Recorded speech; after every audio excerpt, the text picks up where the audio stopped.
बहुत बढ़िया मौसम है डे 2 में। और 30 दिन का जो चैलेंज है उसमें सारे 30 के 30 दिन अगर इसी तरह से मौसम बना रहे तो फुल मज़े आ जाएंगे। आपको मौसम चेक करा देता हूँ पहले। देखो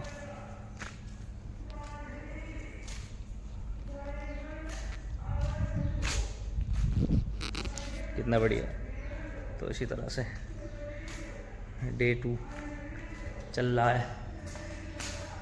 तो ये बैंक की पार्किंग है, मतलब बैंक में जैसे मैं और मेरे एक और साथी आए हुए हैं ना, तो हम दोनों की गाड़ियाँ यहाँ पे पार्क हैं। दोनों नेक्सॉन लवर्स तो इसको लाइक करेंगे ही करेंगे, मतलब टाटा लवर्स। नेक्सॉन लवर्स खाली नहीं टाटा, क्योंकि कंपार्टमेंट की आदत है ना इंसानों को कि किसी भी एक समूह में जुड़ जाओ। अब मेरे को बहुत ज़्यादा ज़ोर से एक ज्ञान आ रहा है फैलने के लिए, लेकिन क्या बोलूँ, कर दूँगा। ठीक है, तो सुनो। इंसानों की आदत होती है बंटना, किसी भी धर्म, जाति और परिवार और कुनबा, गली मोहल्ला, गांव, शहर, हर तरीके से बंटने की आदत है इंसान को, और उसी में बंटता रहता है। अभी क्या है, मान लो अगर अलग अलग धर्मों के लोग हैं तो उनमें क्या होता है कि धर्म के आधार पर भेदभाव रहेगा। फिर जो एक धर्म के लोग हैं उनमें जातियों के आधार पर भेदभाव रहेगा, क्योंकि आदत है ना इंसान को। फिर जातियों में रहेंगे तो अलग गोत्र का हिसाब किताब हो जाएगा। ठीक है, और जैसे ज़्यादा डीप मेरे को पता नहीं, हाँ आइडियोलॉजी के हिसाब से भी हो जाएगा कि भाई मैं इसको ये चीज़ फॉलो करता हूँ, मैं ये चीज़ फॉलो करता हूँ। पॉलिटिकल पार्टी के हिसाब से बंटवारा, मतलब किसी ना किसी तरीके से बंटना इंसानों को पसंद है। ठीक है, जो नहीं होना चाहिए टू बी ऑनेस्ट। ठीक है, अगर मान लो 2 इंसान है ना, तो वो उनमें भी वो कहीं ना कहीं बंटवारा ढूंढ ही लेंगे किसी ना किसी तरीके से। ठीक है, तो इस तरह से चलता है हमारे यहाँ। तो ये सिर्फ इंडिया की बात नहीं है, ये सभी मतलब ओवरऑल है। और ये जैसे मान लो ये वेस्टर्न जो कंट्रीज़ है ये कितना ज़्यादा भेदभाव करती हैं, इनके यहाँ पे तो मतलब डिस्क्रिमिनेशन बहुत ज़्यादा था स्किन कलर को लेके, है ना। तो बस यही है, इंसानों की सोच है और धीरे धीरे बदलाव आता है। बदलाव तो खुद से ही आता है कि मैं अगर डिसाइड करूँ कि मैं किसी से भेदभाव नहीं करूँगा, ये जात पात ऊंच नीच कोई भेदभाव नहीं करूँगा। भेदभाव इन द सेंस कि उन बराबर अपॉर्चुनिटी मिलनी चाहिए सभी को। ठीक है, चाहे लड़का हो लड़की हो, कोई भी जाति हो, ठीक है, कोई भी धर्म हो, बराबर अपॉर्चुनिटी मिलनी चाहिए। अब उसको फिर ये है कि वो अब इंसान के ऊपर है कि वो कितना आगे जाता है उस चीज़ के साथ, उस अपॉर्चुनिटी के साथ जो मेरे साथ वाले को मिली है।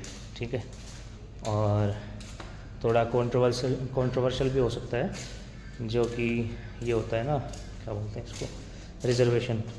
ये रिजर्वेशन फाइनेंशियल कंडीशन के हिसाब से होना चाहिए। मान लो किसी को ओबीसी या SC ST को किसी को मिल रहा है, रिजर्वेशन मिल रहा है, तो अगर मैं किसी भी जाति से रिजर्वेशन लेके सरकारी नौकरी लग गई मेरी, या फिर जो भी मेरे को अपॉर्चुनिटी थी वो मिल गई, तो आगे मेरे बच्चों को नहीं मिलनी चाहिए वो फ़ायदा कास्ट के हिसाब से, या फिर ठीक है इस तरह से होना चाहिए।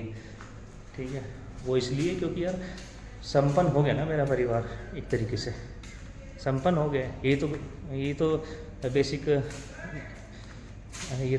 बेसिक फंड है इस चीज़ का, रिजर्वेशन का, कि मेरा परिवार संपन्न हो चुका है।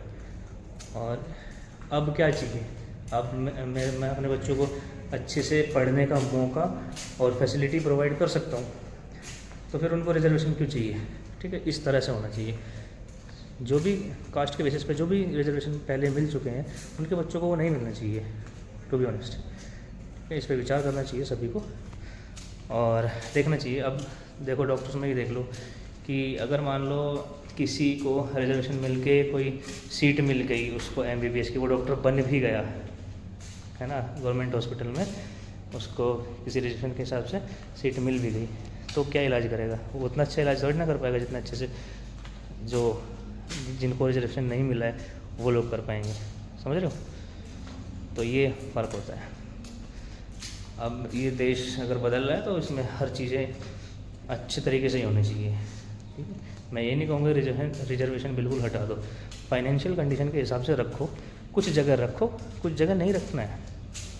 जहाँ पे लोगों की जान की परवाह है अगर सरकार को, देश को, तो वहाँ पे रिजर्वेशन नहीं रखना है। जैसे कि डॉक्टर्स के पेशे में रिजर्वेशन नहीं रखना है, समझ रहे हो। जो जहाँ तक ये मेरे को लगता है, ठीक है।